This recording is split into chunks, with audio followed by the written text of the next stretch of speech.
In this section of the course, we are going to be talking about resources. So right now I'm at the home screen. I'm going to click resources and you notice I have a drop-down menu. I'm going to select personal. And the drop-down menu that I just saw is now listed over here on the left-hand side. So the search button just helps you search resources. Personal, these are your personal resources, and we're going to come back to that in just a little bit, but let me explain the other ones before we get into personal in depth. Public resources are resources that other Schoology educators have decided to share in a public forum. So this is a great place to search for different lesson ideas and topic ideas. Some of you may be familiar with Smart Exchange, where you can go on there and find lessons. This is the same sort of setup. There's public resources that you can go in and search for things here. There's also help videos on how to do things in Schoology in the public resources, which I've used several times as I've been learning the program. Group resources are resources that are available to groups that you've joined. So you can see I've joined some different groups. Some of these are Schoology groups. Some of them are specific to Colonial, like the Colonial Instructional Technology group.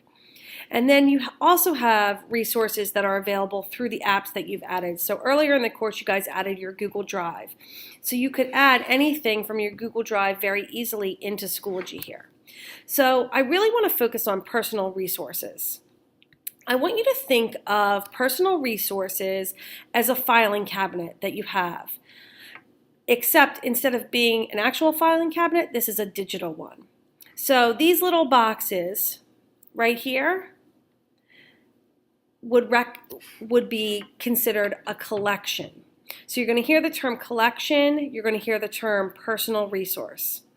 So think of the filing cabinet as being your personal resources. You may have one filing cabinet for each subject that you teach. You may have one filing cabinet for a specific course that you teach, or different sections of a course, depending upon how you organize yourself. So the collections that you have here, some of them are going to be pre-set up. That would be home, learning objectives, downloads, and public. These collections down here are ones that I've created myself.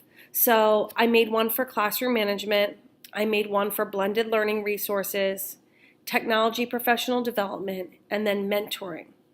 You're going to have the opportunity to set yours up in a way that makes sense for what you teach in your grade level and your subject area.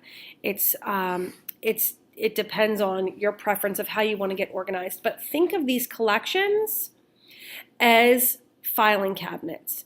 Now, if you notice, I can click on one of these collections, and over here on the right-hand side, you're going to see the resources that are inside that filing cabinet. So if you went to your filing cabinet in your classroom, you would open the drawer, and inside you probably have hanging files or file folders. So that's what these are right here. These are the file folders that would be organized inside your filing cabinet, but they're digital. So this right here, this is a Word document. That would be like a piece of paper just inside the filing cabinet. These documents right here would be located inside a file folder. So if I click this file folder, then you can see I have some other documents that would be inside that file folder. So this is an overview of resources and how they're organized in personal collections.